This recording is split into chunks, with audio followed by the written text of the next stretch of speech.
దేవునికి స్తోత్రం. Hallelujah. Praise the Lord. ప్రభు పరిశుద్ధ నామానికి మహిమ కలుగును గాక.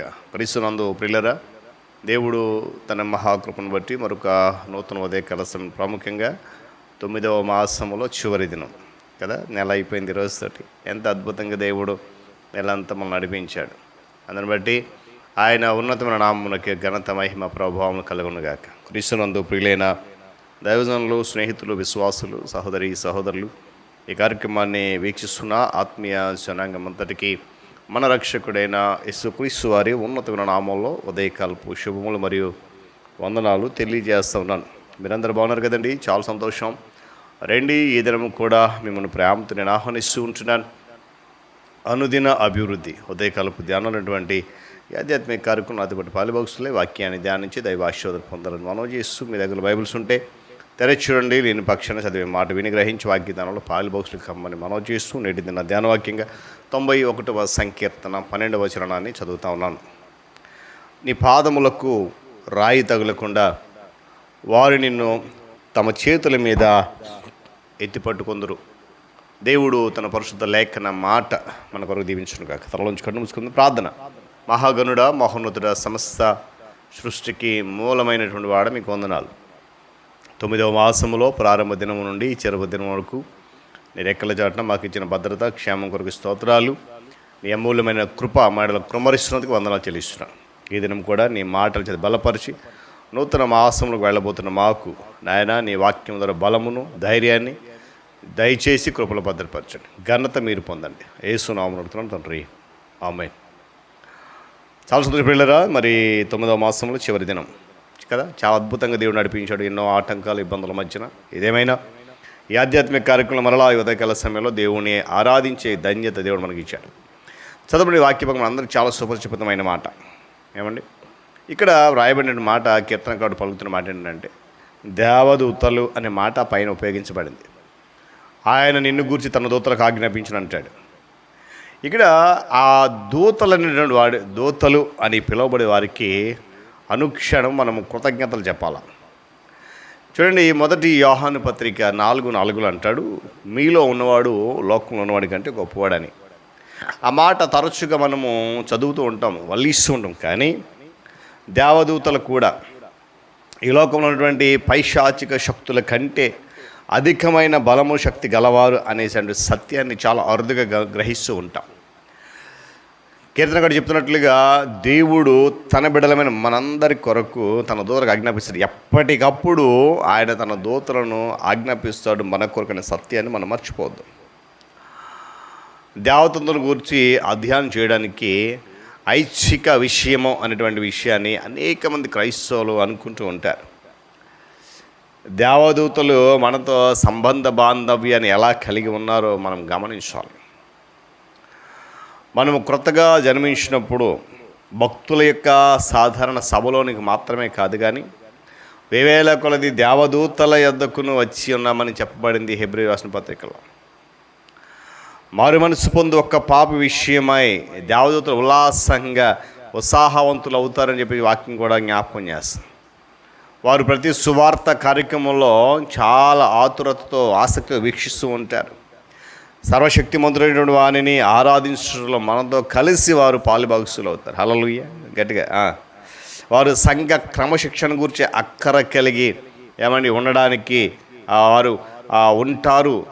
దాని ద్వారా మనము ఒక క్రమమైన విధానం వెళ్ళడానికి సహాయపడుతున్న విషయాన్ని కూడా జ్ఞాపకం చేస్తాను. వారు మనకు అన్ని విధములుగా పరిచారం చేయడానికి పంపబడినటువంటి సావుకులైన ఆత్మలై ఉన్నారని చెప్పి హెబ్రీ పత్రిక 1వ అధ్యాయంలో 7:14 చెప్తా ఉంటాను. కనుక వెళ్ళగారు ఫ్రెండ్, ఈరోజు నేను ఒక మాట జ్ఞాపకం చేస్తాను, చాలా ఇష్టమైన మాట. మనం ఈ క్షణము ఈరోజు ఇలా క్షేమంగా, ఆరోగ్యంగా నడిపించబడుతున్నామంటే అది దేవుడు తన దూతలకు ఆజ్ఞాపించి మనకు ఏ కష్టము రాకుండా, ఏ ఆటంకం రాకుండా, ఏ నష్టం రాకుండా నడిపిస్తున్నాడు అనేది సత్యం. ఆ సత్యాన్ని మనం ఎప్పుడు కూడా విడిచిపెట్టద్దు సుమా. దేవుని స్తోత్రం చెప్పండి. దేవదూతల పరిచర్య ఏమండి, ఆ క్రీస్తు యొక్క 2వ రాకడ సమయంలోనూ యుగాంతమందు కూడా నూతన ప్రమాణములను వహిస్తున్న విషయాన్ని కూడా వాక్యం జ్ఞాపకం చేస్తుంది. దేవదూతలకు సంబంధించినటువంటి క్రియాశీలక కార్యాలను గురించి ప్రకటన గ్రంథంలో చాలా మాటలు ఉన్నాయి. మొదటి ఇంచుమించుగా 7వ అధ్యాయం నుంచి 18వ అధ్యాయం వరకు కూడా చాలా మాటలు రాయబడి ఉన్నాయి. యేసుక్రీస్తు ప్రభువు వారు తన గ్రంథంలో తన శక్తివంతమైనటువంటి దేవదూతలతో ఈ లోకానికి మరలా తిరిగి వస్తాడు.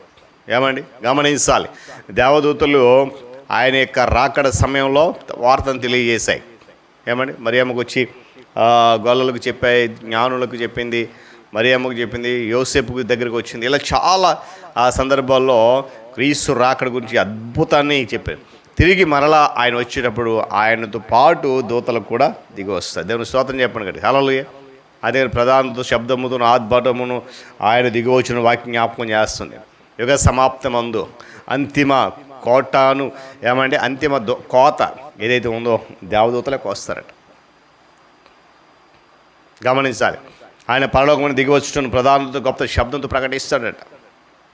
యుగ సమాప్తిలో ఆ పంట, కోతకు వచ్చిన పంట ఏదైతే ఉందో అది దేవదూతలే కోస్తారు. వారు దేవుని రాజ్యంలో నుండి దుర్నీతి పరులను మరియు ఆ అన్యాయస్తులను సమకూర్చి లోకం యొక్క నలువైపు నుండి ఏర్పరచుకొనబడిన వారిని పోగు చేస్తారు. దుర్మార్గులను, దుష్టులను, దుర్నీతి వలన ఏలుబడి చేసేవారిని, పాపములు ఉన్న వారిని, అన్యాయస్తులను ఏం చేస్తారంటే ప్రక్కకి తీసేస్తారు. గమనించాలి కలిసిన ప్రియులరా, వాక్యం జ్ఞాపకం చేస్తుందంటే తనను మనుష్యుల ఎదుట ఒప్పుకొనని వారిని యేసు దేవదూతల ముంద ఒప్పుకోడట. ఒప్పుకోకుండా ఉన్నవారిని గమనించాలి, ఈ మాట అపార్థం చేసుకోవద్దు. ఎవరైతే ప్రభువును ఒప్పుకోకుండా ఉంటారో ఆయన తన దేవదూతల సముఖంలో, ఆయన సమక్షములో దేవదూతల ముందు వారిని కూడా ఒప్పుకోడు.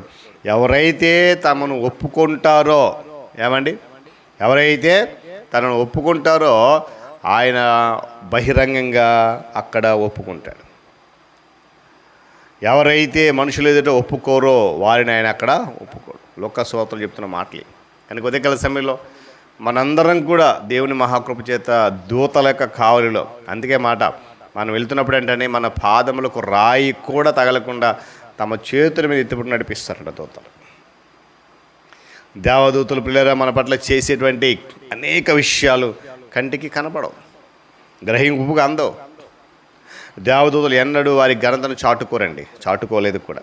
ఒకనొక సమయంలో లూసిఫర్ అనేటువంటి దేవదూత ప్రధాన దూతగా ఉన్నప్పుడు దేవుని కంటే హెచ్చించబడింది, కానీ దేవుడు అక్కడి నుంచి పాతాళాన్ని తోసేస్తాడు. ఆ తర్వాత ఎక్కడ కూడా దేవదూతలు హెచ్చించుకున్నారు అనేటువంటి సందర్భం ఎక్కడ కూడా లేదు. వారు కేవలము తమ పరిచర్య నిమిత్తం ఎగురు వెళ్ళినప్పుడు తమ ముఖములను, కాళ్లను కప్పుకోవడంలో ప్రసిద్ధులని భక్తుడి ప్రవక్త యెషయా చెప్పాడు.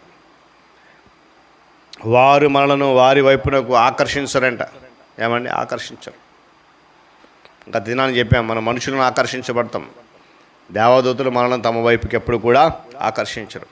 నేను అక్కడంటే వాక్యం జ్ఞాపకం చేస్తానంటే, నేను ఆయనను ముఖాముఖి కలుసుకున్నప్పుడు, నేను నా తల్లి గర్భంలో పడినది మొదలుకొని నా మరణం వరకు దేవదూతలు నాకు చేసినదంతా దేవుడు నాకు చెబితే ఎంత బాగుండు కదా. వాక్యం ప్రియమైన దూతలారా మీకు కృతజ్ఞతలు చెప్పి మనం చెప్పాలి. దేవుని స్తోత్రం చెప్పండి, హల్లెలూయా.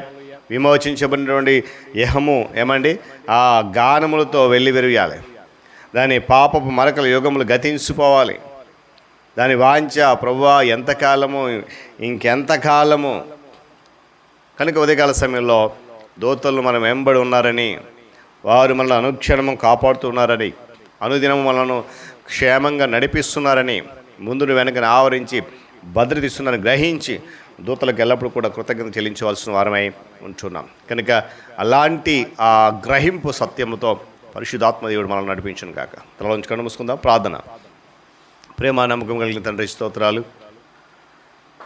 ఈ 9వ మాసము చివరి దినాన నాయన మమ్మల్ని మరొకసారి నీ ప్రేమతో పలకరించినందుకు వందనాలు. మా ఎడల మీరు చూపిస్తున్న శ్రద్ధ అనుక్షణము నీ దూతలకు ఆజ్ఞాపిస్తూ ఈ 9 నెలలు కూడా మమ్మల్ని నీ రెక్కల జంట దాచుకున్నారు. 10వ మాసంలో వెళ్ళబోతున్న మమ్ములను మరలా నీ దూతల కావలిలో నడిపిస్తూ మా పాదములకు సహితం రాయి తగలకుండా వారు మమ్మలను తమ చేతులపైన ఎత్తుపట్టుకొని ముందు నడిపిస్తుంటుండగా మేము కృతజ్ఞతలు చెల్లించే మనస్సును కలిగి ఉండే కృప దయచేయండి. ఆడి దినమంది రెక్కల జంట దాచి మరొక దినం వ్యవధిలో నూతన మాసం వెళ్ళబోతుండగా నూతన ఆత్మతో మమ్మల్ని నడిపించి ఘనత మీరు పొందండి. ఈ కార్యక్రమాన్ని మరింత బలపరచండి. యేసు నామమున అడుగుతున్నాను తండ్రి, ఆమేన్. త్రియేక దేవుని దీవెన, ఆయన సన్నిధి కాపుదల సదాకాలం మనందరికీ తోడండి నడిపించును గాక. ఆమేన్.